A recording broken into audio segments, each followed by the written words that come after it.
Assalamualaikum warahmatullahi wabarakatuh. Jumpa lagi di channel Saung Edukasi. Video kali ini berisi materi pelajaran prakarya dan kewirausahaan kelas 10 bab 1 wirausaha kerajinan dengan inspirasi budaya non-benda. Namun sebelum mulai, jangan lupa untuk klik like, share, dan subscribe. A. Karakteristik kewirausahaan. Wirausaha, menurut asal katanya, terdiri atas kata wira dan usaha. Wira berarti pejuang, pahlawan, manusia unggul, teladan, berbudi luhur, gagah berani, dan berwatak agung.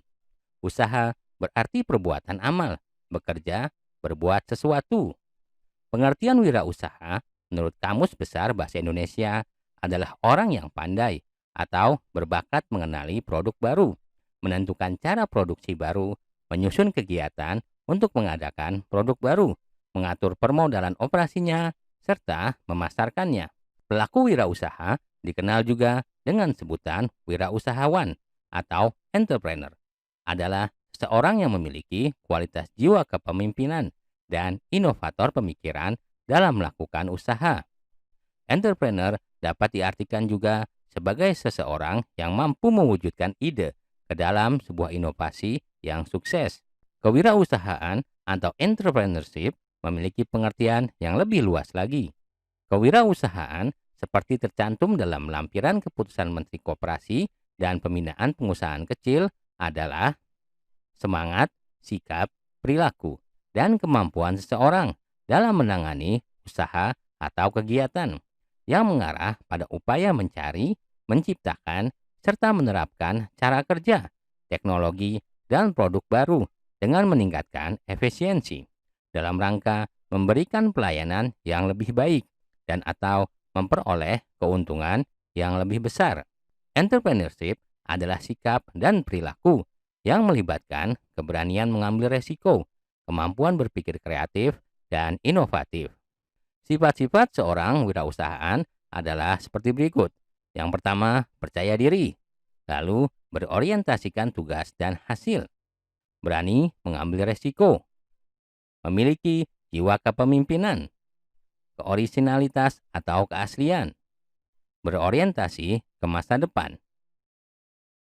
Kepercayaan diri merupakan paduan sikap dan keyakinan seseorang dalam menghadapi tugas atau pekerjaan yang bersifat internal, sangat relatif dan dinamis, dan banyak ditentukan oleh kemampuannya untuk memulai, melaksanakan, dan menyelesaikan suatu pekerjaan.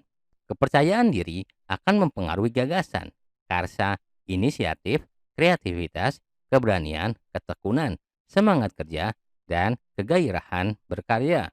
Kunci keberhasilan dalam bisnis adalah untuk memahami diri sendiri. Oleh karena itu, wirausaha yang sukses adalah wirausaha yang mandiri dan percaya diri. Seseorang yang selalu mengutamakan tugas dan hasil adalah orang yang selalu mengutamakan nilai-nilai motif berprestasi, berorientasi pada laba, ketekunan, dan kerja keras. Dalam kewirausahaan, peluang hanya diperoleh apabila ada inisiatif. Perilaku inisiatif biasanya diperoleh melalui pengalaman dan pengembangannya. Diperoleh dengan cara disiplin diri, berpikir kritis, tanggap, bergairah, dan semangat berprestasi. Salah satu hal penting dalam memulai berbuat sesuatu yang baru adalah berani mengambil resiko untuk melakukan sesuatu yang belum pernah dilakukan sebelumnya. Inovasi atau kebaruan tidak akan muncul jika kita melakukan hal-hal yang sudah dilakukan oleh orang lain dan tidak berani melakukan hal-hal yang belum pernah kita lakukan. Wirausahawan adalah orang yang lebih menyukai usaha-usaha yang lebih menantang untuk mencapai kesuksesan atau kegagalan daripada usaha yang kurang menantang. Wirausahawan menghindari situasi resiko yang rendah karena tidak ada tantangan dan menjauhi situasi resiko yang tinggi karena ingin berhasil. Pada situasi ini ada dua alternatif yang harus dipilih, yaitu alternatif yang menanggung resiko dan alternatif yang konservatif. Kepemimpinan adalah sikap yang dimiliki oleh seorang pemimpin, di antaranya memiliki visi yang jelas, memiliki integritas dan kejujuran, mampu berkomunikasi dengan baik, menjadi teladan, rendah hati, mau mendengar, mampu memotivasi orang lain untuk melakukan tugasnya, dan berlaku adil. Seorang wirausahawan harus memiliki sifat kepemimpinan, kepeloporan, dan keteladanan. Ia selalu menampilkan produk dan jasa-jasa baru dan berbeda, sehingga ia menjadi pelopor baik dalam proses produksi maupun pemasaran, dan selalu memanfaatkan perbedaan sebagai suatu yang menambah nilai. Keaslian ide, gagasan, pemikiran, dan keputusan dapat diperoleh dengan keluasan wawasan dan kemampuan berpikir kreatif, serta melihat peluang yang ada. Orisinalitas muncul dari kemampuan untuk selalu menuangkan imajinasi dalam pekerjaannya, keinginan tampil berbeda atau selalu memanfaatkan perbedaan, memiliki sikap mental yang positif, dan daya pikir kreatif. Karya orisinal juga hanya dapat dihasilkan oleh wirausahawan yang memiliki keahlian di bidangnya, serta rajin mencoba hal-hal baru yang inovatif.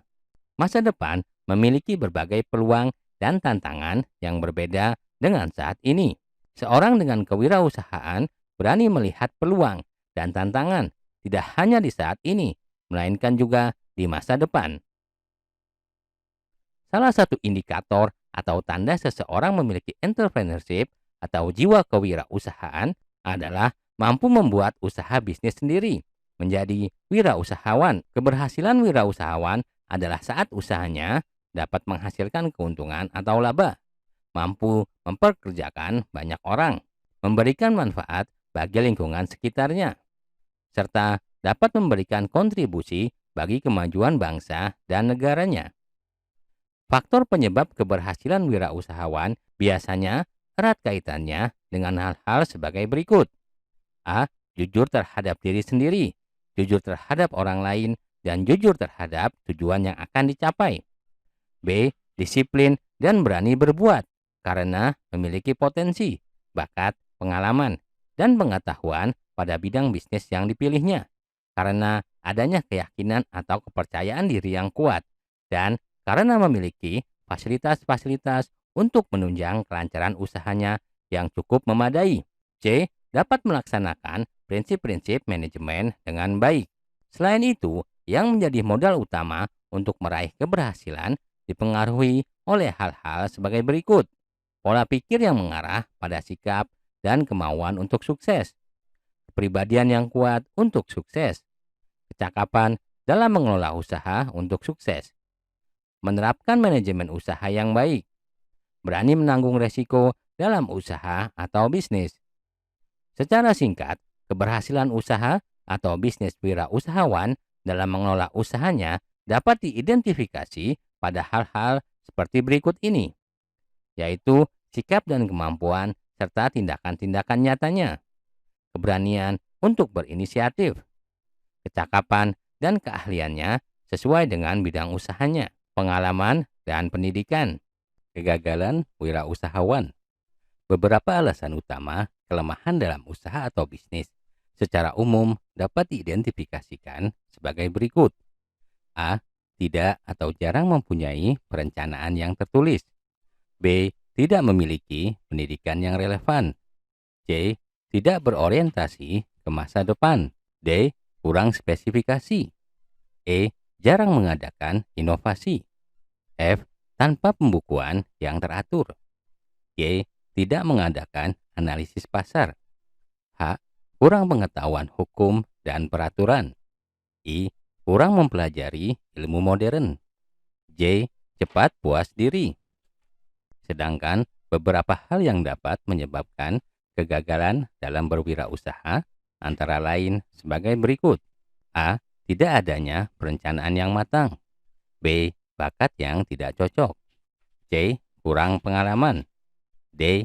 Tidak mempunyai semangat berwirausaha. E. Kurang modal. F. Lemahnya pemasaran. G. Tidak mempunyai etos kerja yang tinggi. Dalam kenyataannya, ternyata keberhasilan seorang wirausaha tidak mutlak tergantung pada pendidikan yang mereka miliki, tetapi justru tergantung pada kemauan dan keberanian mereka dalam memulai dan menjalankan usahanya. Terbukti banyak pula wirausahawan yang berpendidikan rendah, tetapi sukses dalam berwirausaha. Akan tetapi, hal ini bukan berarti pendidikan yang dimiliki seseorang tidak memiliki andil dalam keberhasilan usaha seseorang. B. Perencanaan usaha kerajinan dengan inspirasi budaya non-benda. Budaya tradisional sebagai sumber inspirasi. Budaya tradisi dapat dikelompokkan menjadi budaya non-benda dan artefak atau objek budaya. Budaya non-benda diantaranya pantun, cerita rakyat, tarian, dan upacara adat. Setiap jenis budaya tradisi, baik non-benda maupun artefak atau objek budaya, dapat menjadi sumber inspirasi untuk dikembangkan menjadi produk kerajinan. Setiap daerah dapat mengembangkan kerajinan khas daerah yang mengambil inspirasi dari budaya tradisi daerahnya masing-masing. Kekayaan budaya tradisi Indonesia adalah kearifan lokal yang dapat menjadi sumber inspirasi yang tidak ada habisnya. Sumber daya, material, teknik, dan ide kerajinan dengan inspirasi budaya non-benda.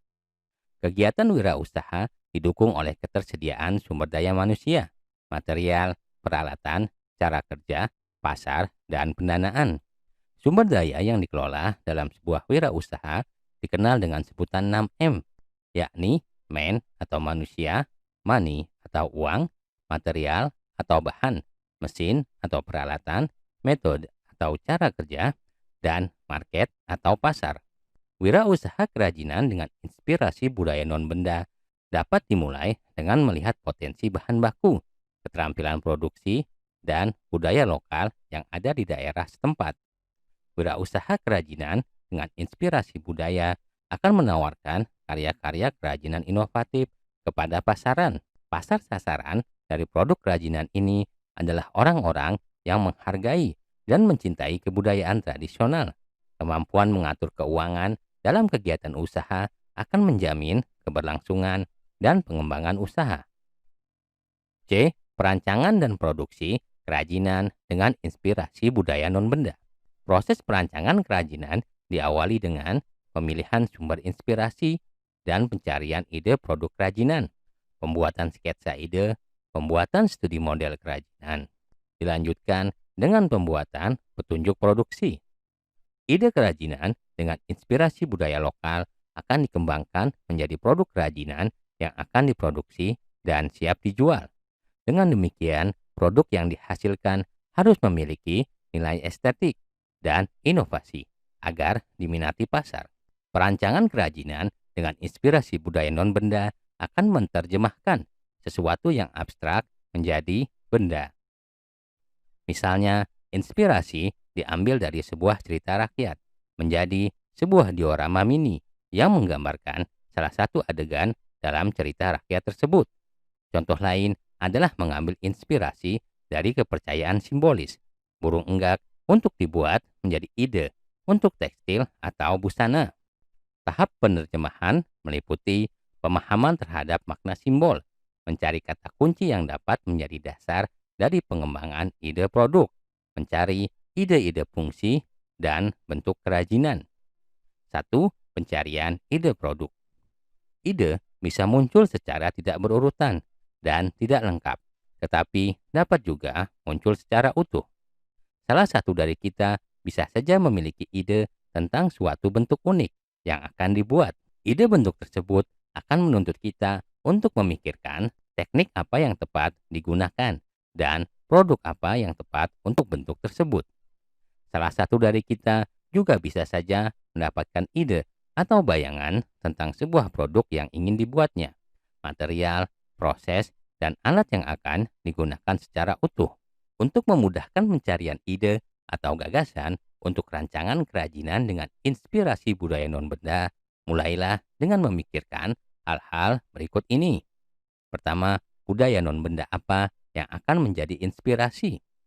Produk kerajinan apa yang akan dibuat? Mengapa produk kerajinan tersebut dibuat? Siapa yang akan menggunakan produk kerajinan tersebut? Bahan atau material apa saja yang akan dipakai? Warna dan atau motif apa yang akan digunakan? Adakah teknik warna tertentu yang akan digunakan? Bagaimana proses pembuatan produk tersebut? Alat apa yang dibutuhkan? Pertanyaan-pertanyaan tersebut dapat diungkapkan dan didiskusikan dalam kelompok dalam bentuk curah pendapat atau brainstorming. Pada proses brainstorming ini, setiap anggota kelompok harus membebaskan diri untuk menghasilkan ide-ide yang beragam dan sebanyak-banyaknya. Beri kesempatan juga untuk munculnya ide-ide yang tidak masuk akal sekalipun. Tuangkan ide-ide tersebut ke dalam bentuk tulisan atau sketsa. Kunci sukses dari tahap brainstorming dalam kelompok adalah jangan ada perasaan takut salah. Setiap orang berhak mengeluarkan pendapat, saling menghargai pendapat teman, boleh memberikan ide yang merupakan perkembangan dari ide sebelumnya, dan jangan lupa mencatat setiap ide yang muncul. Curah pendapat dilakukan dengan semangat untuk menemukan ide baru dan inovasi. Semangat dan keberanian kita untuk mencoba membuat inovasi baru akan menjadi bekal kita berkarya di masa depan. 2. Membuat gambar sketsa. Ide-ide produk, rencana, atau rancangan dari produk kerajinan digambarkan atau dibuatkan sketsanya agar ide yang abstrak menjadi berwujud. Ide-ide rancangan dapat digambarkan pada sebuah buku atau lembaran kertas dengan menggunakan pensil, spidol, atau ballpoint, dan sebaiknya hindari penggunaan penghapus. Tariklah garis tipis-tipis dahulu. Jika ada garis yang dirasa kurang tepat, abaikan saja. Buatlah garis lain pada bidang kertas yang sama. Demikian seterusnya, sehingga kamu berani menarik garis dengan tegas dan tebal. Gambarkan idemu sebanyak-banyaknya. Dapat berupa variasi produk.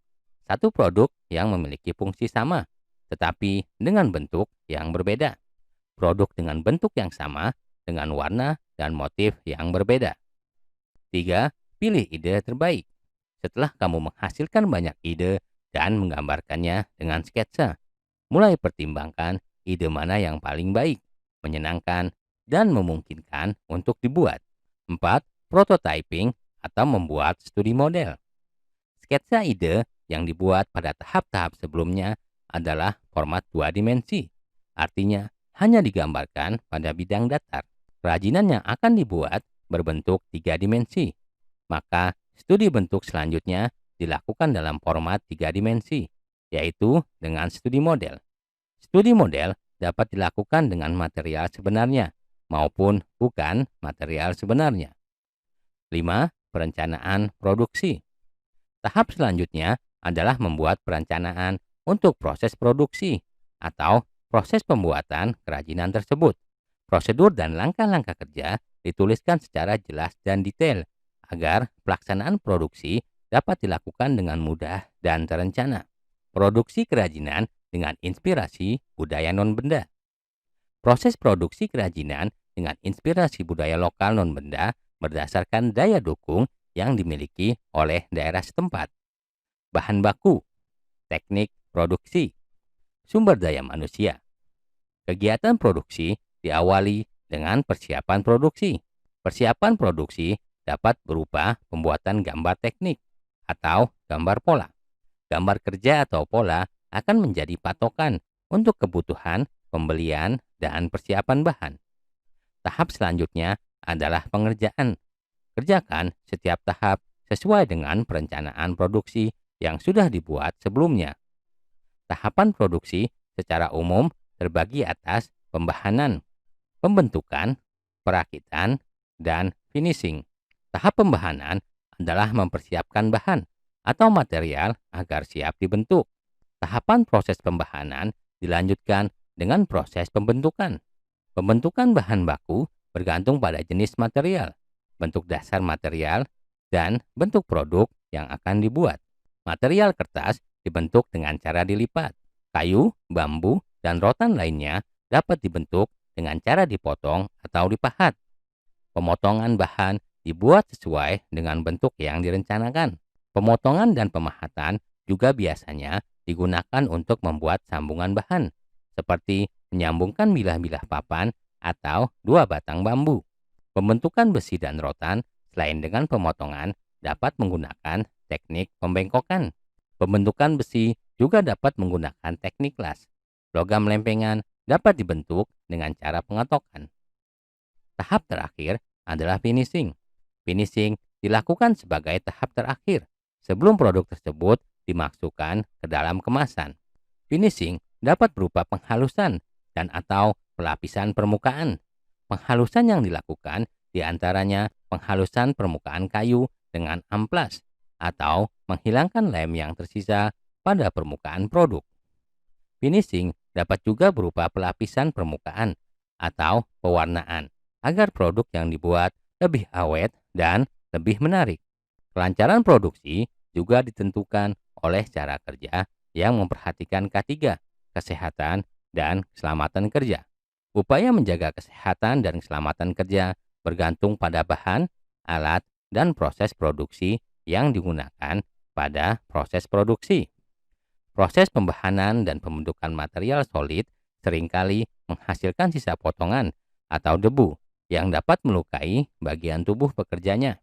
Maka dibutuhkan alat keselamatan kerja berupa kacamata pelindung dan masker anti debu. Proses pembahanan dan finishing apabila menggunakan bahan kimia yang dapat berbahaya bagi kulit dan pernapasan. Pekerja harus menggunakan sarung tangan dan masker dengan filter untuk bahan kimia.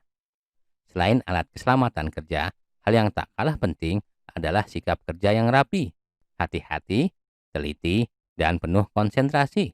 Sikap tersebut akan mendukung kesehatan dan keselamatan kerja. Pembuatan kerajinan diakhiri dengan evaluasi terhadap produk kerajinan yang telah dibuat. Apakah produk tersebut dapat berfungsi dengan baik? Apakah sudah sesuai dengan ide, bayangan, dan harapan kita? Apabila belum, perbaikan apa yang harus kita lakukan agar produk kerajinan yang dihasilkan lebih berkualitas?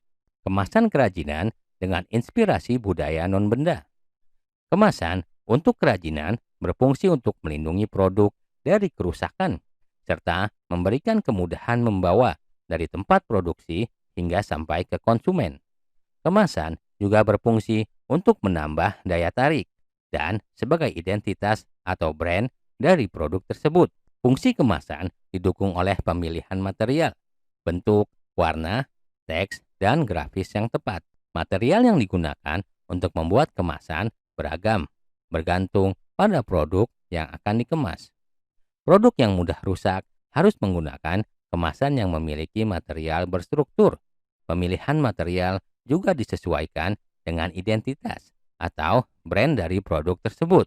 Daya tarik dan identitas selain ditampilkan oleh material kemasan juga dapat ditampilkan melalui bentuk, warna, teks, dan grafis. Pengemasan dapat dilengkapi dengan label yang memberikan informasi teknis maupun memperkuat identitas atau brand. Kemasan dapat dibagi menjadi 3, yaitu kemasan primer, kemasan sekunder, dan kemasan tersier. Kemasan yang melekat pada produk disebut sebagai kemasan primer. Kemasan sekunder berisi beberapa kemasan primer yang berisi produk. Kemasan untuk distribusi disebut kemasan tersier. Kemasan primer produk melindungi produk dari benturan dan kotoran, berfungsi menampilkan daya tarik dari produk, serta memberikan kemudahan untuk distribusi dari tempat produksi ke tempat penjualan. Perlindungan bisa diperoleh dari kemasan tersier yang akan membuat kemasan beragam bergantung pada produk yang akan dikemas. Kemasan produk sebaiknya memberikan identitas atau brand dari produk tersebut atau dari produsennya. Material kemasan untuk melindungi dari kotoran dapat berupa lembaran kertas atau plastik. Tidak semua produk membutuhkan kemasan primer, tetapi setiap produk membutuhkan identitas. Identitas dapat berupa stiker atau selubung karton yang berisi nama dan keterangan. Pada kemasan kerajinan dengan inspirasi budaya dapat ditambahkan label atau lembaran keterangan yang berisi informasi tentang budaya non-benda yang menjadi inspirasi. D. Perhitungan biaya produksi kerajinan dengan inspirasi budaya non-benda. Biaya produksi adalah biaya-biaya yang harus dikeluarkan untuk terjadinya produksi barang. Unsur biaya produksi adalah biaya bahan baku, biaya tenaga kerja, biaya overhead. Biaya yang termasuk ke dalam overhead adalah biaya listrik, bahan bakar minyak, dan biaya-biaya lain yang dikeluarkan untuk mendukung proses produksi. Biaya pembelian bahan bakar minyak, sabun pembersih untuk membersihkan bahan baku, benang, jarum, lem, dan bahan-bahan lainnya dapat dimasukkan ke dalam biaya overhead. Pemasaran langsung kerajinan dengan inspirasi budaya non-benda. Pemasaran langsung adalah promosi dan penjualan yang dilakukan langsung kepada konsumen tanpa melalui toko. Penjualan langsung merupakan hasil dari promosi langsung yang dilakukan oleh penjual terhadap pembeli. Pemasaran dapat dilakukan dengan promosi dan demo penggunaan produk kepada calon konsumen. Sistem penjualan langsung dapat berupa penjualan satu tingkat atau multi tingkat. Penjualan satu tingkat merupakan cara yang paling sederhana untuk menjual produk secara langsung. Wirausahawan langsung memasarkan dan menjual kepada konsumen tanpa membutuhkan toko atau pramuniaga. Pemasaran produk kerajinan dapat dilakukan dengan cara pemesanan. Konsumen dapat melihat langsung produk ataupun melalui gambar dari produk kerajinan dan kemudian memesannya. Produsen kerajinan selain menjual produknya sendiri, dapat membentuk kelompok penjual yang akan memasarkan dan menjualkan produknya secara langsung kepada konsumen. Kelompok penjual dapat terdiri atas beberapa tingkatan. Sistem dengan beberapa tingkat kelompok penjual disebut multi-level marketing. Perusahaan memiliki usaha di bidang penjualan langsung atau direct selling, baik yang menggunakan single level maupun multi-level marketing, wajib memiliki surat izin usaha penjualan langsung yang dikeluarkan oleh BKPM sesuai dengan Peraturan Menteri Perdagangan Nomor 32 Tahun 2008.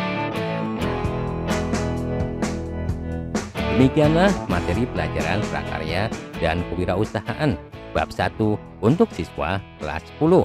Sampai jumpa di video lainnya. Jangan lupa untuk klik like, share, dan subscribe.